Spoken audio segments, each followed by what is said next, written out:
সকলোকে নমস্কাৰ জনাই মই আজি এই ভিডিঅ'টো আৰম্ভ কৰিছোঁ। এইটো যোৱাকালিৰে ভিডিঅ' কিন্তু মই ৰেডি কৰিবলৈ সময় নাপালোঁ, সেয়ে আজি এডিটিং কৰি বনাই লৈছোঁ। যোৱাকালি যিহেতু শনিবাৰ আছিল আৰু ঘৰত মোৰ কোনো নাছিলে, মানে হাজবেণ্ড নাছিলে, সেইকাৰণে ময়ে ভাবিলোঁ সৰু ল'ৰাক স্কুলত থৈ আহোঁ। যিহেতু তাৰ অলপ অসুখ হৈ আছে আৰু প্ৰথম স্কুলত দিছোঁ, সি স্কুলত যাবলৈ একেবাৰে ভয় খাই আছে, যাব খোজা নাই আৰু তাৰ জ্বৰো হৈ আছে।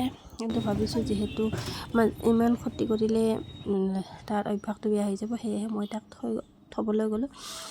সি স্কুল গাড়ীতে গৈছিলে, কিন্তু তাৰপিছত মই তাক ৰৈ থাকিলোঁ তাত স্কুলত আনিবলৈ।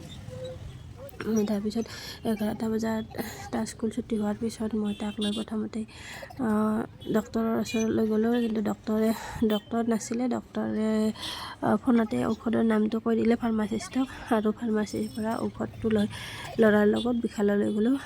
যিহেতু ল'ৰাটোক আগতে কৈ থৈছিলোঁ যে তাক খেলনা দিম, আৰু সি মনত কৰি দিলে যে তাক খেলনা লাগে। ইপিনে খেলনা আনিবলৈ বিশাল পালোঁ। আজি